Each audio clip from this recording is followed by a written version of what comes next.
Assalamualaikum warahmatullahi wabarakatuh. Perkenalkan, nama aku Wulan Afifah, mahasiswi jurusan Pendidikan Ekonomi tahun 2020 dengan NIM 28941. Nah, pada kesempatan kali ini, izinkan aku untuk memberikan sedikit pemaparan mengenai pajak.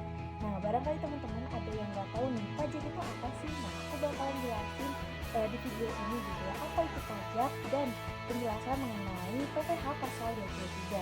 Jadi buat kalian yang penasaran, langsung aja cek videonya. Nah, mungkin kita akan langsung aja ke pembahasan selanjutnya. Sebelumnya mungkin kita akan bahas dulu ya mengenai pengertian pajak itu sendiri. Apa itu pajak? Pengertian pajak atau definisi pajak sebagaimana dikutip dari laman resmi Direktorat Jenderal Pajak (DJP) Kementerian Keuangan, yakni kontribusi wajib kepada negara yang terutang oleh orang pribadi atau badan yang bersifat memaksa berdasarkan undang-undang. Nah, dari sini kita bisa ambil kesimpulan pengertian dari pajak secara sederhana. Jadi, pajak adalah pemungutan wajib dari rakyat untuk negara. Nah, kemudian ada karakteristik dari pajak gitu ya. Yang pertama, pajak adalah kontribusi wajib pajak kepada negara, tidak ada imbalan langsung, bersifat memaksa dan diatur dalam undang-undang. Dalam pengertian pajak sendiri juga sudah disebutkan bahwa pajak merupakan pungutan yang bersifat wajib dan memaksa. Itu artinya wajib pajak baik perorangan maupun badan mendapatkan sanksi jika tidak memenuhi kewajibannya untuk membayar pajak. Selain itu, pajak juga merupakan hak warga negara dalam berkontribusi membangun negara. Pajak itu fungsinya untuk apa sih? Nah, di sini pajak memiliki 4 fungsi gitu. Yang pertama, fungsi anggaran, di mana pajak adalah sumber pendapatan paling besar gitu di negara kita. Kemudian fungsi regulasi, di mana pajak juga digunakan oleh pemerintah sebagai pengatur kebijakan negara atau yang biasa disebut kebijakan fiskal. Kemudian pajak memiliki fungsi sebagai stabilitas gitu. Dengan adanya pajak, pemerintah memiliki dana untuk menjalankan kebijakan yang berhubungan dengan stabilitas harga sehingga inflasi dapat dikendalikan. Kemudian ada fungsi pemerataan. Nah, dengan adanya pajak maka bisa menyesuaikan dan menyeimbangkan antara pembagian pendapatan dengan kebahagiaan dan kesejahteraan masyarakat. Pajak sendiri terbagi menjadi beberapa jenis dan bisa dibedakan berdasarkan 2 hal, yaitu yang pertama, pajak berdasarkan sifatnya dan pajak berdasarkan pemungutannya. Nah, pajak berdasarkan sifatnya dibagi menjadi 2. Yang pertama ada pajak tidak langsung dan pajak langsung, di mana pajak tidak langsung merupakan pajak yang diberikan kepada wajib pajak bila melakukan peristiwa atau perbuatan tertentu. Nah, contohnya seperti seseorang yang baru akan dikenakan pajak atau PPN apabila membeli suatu barang. Mungkin teman-teman pernah membeli makanan gitu ya di supermarket maupun di pasar-pasar gitu ya. Nah, semua barang-barang tersebut sebenarnya sudah dikenakan pajak yang biasanya besarannya itu 10%. Nah, kita tidak merasa telah memberikan pajak gitu. Nah, karena pajak itu sudah dipotong gitu ya dari sananya. Nah, yang kedua ada pajak langsung, di mana pajak yang diberikan kepada wajib pajak secara berkala baik perorangan maupun badan usaha. Contohnya pajak penghasilan atau PPh dan pajak bumi dan bangunan atau PBB. Nah, PPh ini disebut pajak langsung karena seorang wajib pajak memberikan langsung gitu ya besaran pajak yang harus dia keluarkan ketika dia telah menerima gaji gitu. Dan kemudian ada di sini contohnya juga pajak bumi dan bangunan, di mana setiap tahunnya pasti akan ada petugas pajak atau pejabat setempat gitu yang meminta uang PBB gitu kepada tiap-tiap rumah gitu. Nah, ini disebut pajak langsung.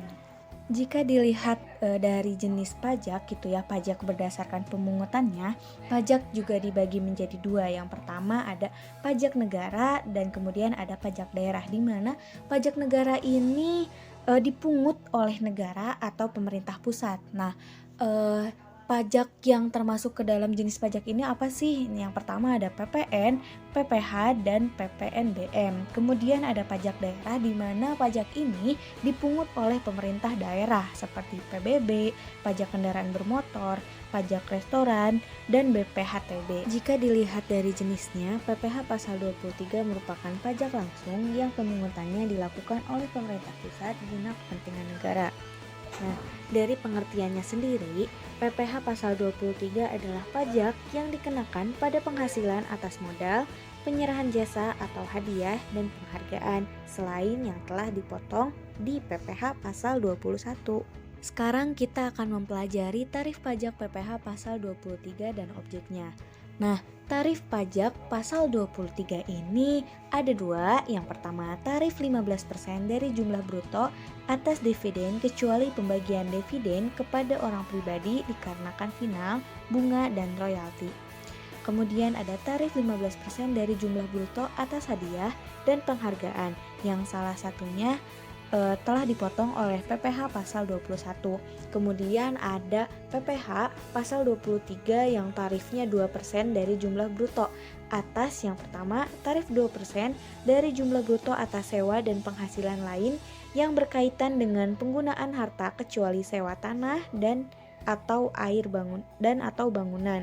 Kemudian tarif 2% dari jumlah bruto atas imbalan jasa teknik, jasa manajemen, jasa konstruksi, dan jasa konsultan.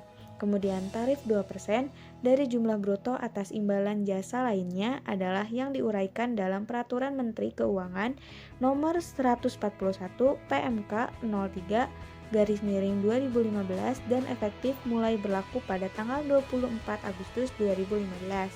Kemudian yang terakhir ada bagi wajib pajak yang tidak ber-NPWP akan dipotong 100% lebih tinggi dari tarif PPH pasal 23.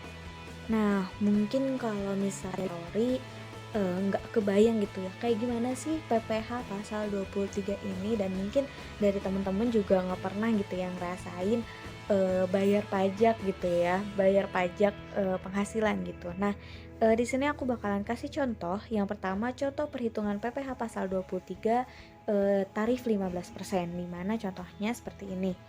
Pada rapat umum, pemegang saham RUPS PT Sejahtera mengumumkan pembagian dividen sebesar 3 miliar. PT Perkasa memiliki 100% saham PT Sejahtera. Kemudian PT Perkasa adalah wajib pajak. Badan yang atas dividen yang diterimanya tidak berlaku ketentuan PPH pasal 4 ayat 2. Berdasarkan ketentuan Undang-Undang PPH nomor 36 tahun 2008, penghasilan berupa dividen yang diterima PT Perkasa dikenakan PPH pasal 23 dengan tarif 15% dari penghasilan bruto. Nah, kepemilikan PT Perkasa adalah 10%, sehingga dividen yang menjadi hak PT Perkasa adalah 300 juta, yaitu dikali 3 miliar dikali 10%. Nah, jumlah PPH pasal 23 yang dipotong adalah 45 juta. Jadi hasilnya 300 juta dikali 15%. Nah, yang kedua adalah contoh perhitungan PPH pasal 23 sebesar 2%. Contohnya, PT Sejahtera memberikan jasa konsultasi kepada CV Indah pada bulan Agustus tahun 2019 dengan imbalan sebesar 20 juta secara tunai. Maka, perhitungan PPH 23 untuk pendapatan ini adalah 2% dikali penghasilan bruto, yaitu 2% dikali 20 juta, sama dengan Rp400.000. Berdasarkan PPH pasal 23 untuk imbalan jasa konsultasi PT Sejahtera adalah sebesar Rp400.000 dan harus dilaporkan oleh CV Indah ke kantor pajak. Nah, sekian dulu pemaparan mengenai pajak PPH pasal 23. Semoga video ini bermanfaat untuk kalian semua. Dari manusia yang senang mempelajari hal baru, terima kasih telah menonton video ini. Saya Wulan Nur Khafifah pamit undur diri. Wassalamualaikum warahmatullahi wabarakatuh.